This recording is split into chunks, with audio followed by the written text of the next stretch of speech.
আসসালামু আলাইকুম। রিকনসিলিয়েশনের এই ভিডিওতে আমরা আঁকড়া বা জি ফর্মুলাটা নিয়ে আলোচনা করব, যেটার মধ্যে আমাদের ফর্মুলা, আমাদের কোশ্চেন দেওয়া থাকবে এই টাইপের, যে আমাদেরকে টি এন ইকুয়াল টু আমাদের summation of I plus I equal to 1 A I T B I N plus H I N plus G N, আমাদের এই টাইপের কোশ্চেন দেওয়া থাকবে। অ্যান্ড আমাদের এখান থেকে ফাইন্ড আউট করা লাগবে এ কোনটা, বি কোনটা, দেন আমাদের জিএন কোনটা।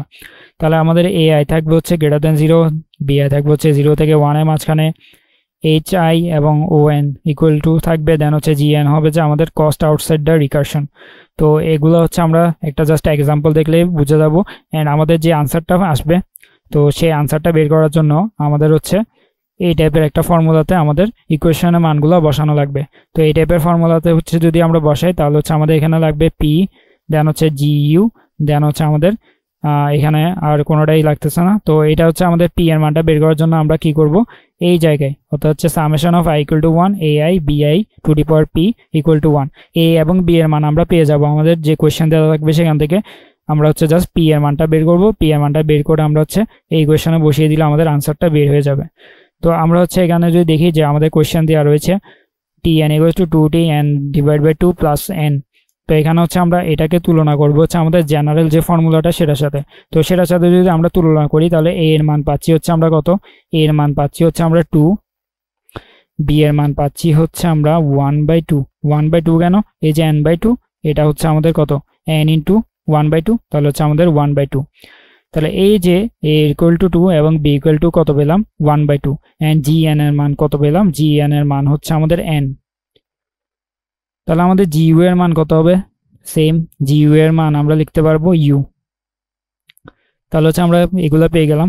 এন্ড এখন যদি আমরা দেখি যে আমাদের এই যে summation of a i b i p equal to 1, সেটার মধ্যে আমরা এ এবং বি এর মান বসিয়ে দিব। তো এখানে যেহেতু সামেশন দেওয়া আছে, তাহলে আমাদের এখানে এ এর মান পেলাম একটা, বি এর মান পেলাম একটা। আমাদের যদি ইকুয়েশন আরো বড় হতো, তাহলে আমরা এ এর মান মাল্টিপল পেতে পারতাম, বি এর মানও আমরা মাল্টিপল পেতে পারতাম। বাট আমাদের যে ফর্মুলা সেটা এটার মধ্যে আমাদের মানগুলোকে বসানো লাগবে। তো আমরা এখানে যদি দেখি যে আমরা বসালাম, যে এই মানগুলোকে বসানোর পর আমরা কি পেলাম, 2 into half into two the power p equal to 1। তাহলে আমরা এখান থেকে যদি সিম্পলিফাই করি, তাহলে আমরা পাবো 2 two the power 1 minus P equal to 1, যেখানে আমরা পি এর মান পেলাম 1।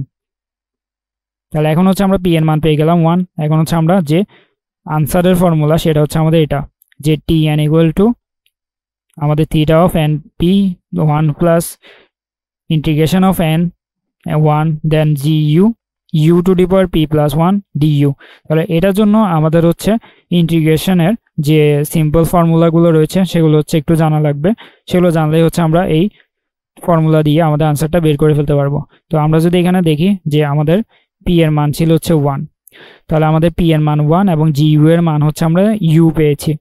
তো আমরা টি এন ইকুয়াল টু আমাদের থিটা অফ এন এর মান 1, পি এর মান 1, তাই এখানে লিখে নিই। তাহলে 1 প্লাস আমরা integration of n 1, then u, g u এর জায়গায় আমরা ইউ বসালাম, and u to the power p plus 1, p এর মান 1, তাহলে আমরা পেলাম 2 u square d u. Then আমরা এখান থেকে ইউ ইউ কাটাইলাম, আমরা কত পাই, 1/u ডি ইউ। দেন এই যে এটার ইন্টিগ্রেশন, এটা ইন্টিগ্রেশনের জন্য আমরা লিখতে পারি কি, লন এন। তাহলে 1/u ডি ইউ এর জন্য আমরা লন এন লিখলাম। দেন আমরা এখানে কি পেলাম, যে N into 1 plus loan N. তাহলে এটাকে আমরা লিখতে পারি এন লগ অফ এন। তাহলে এভাবে আমরা আমাদের যে আঁকড়াবাজি ফর্মুলা, সেটার মাধ্যমে আমরা আমাদের আনসারটা বের করে ফেলতে পারবো, জাস্ট সিম্পল কয়েকটা ফর্মুলা এবং আমাদের ইন্টিগ্রেশনের সিম্পল ফর্মুলাগুলো দিয়ে।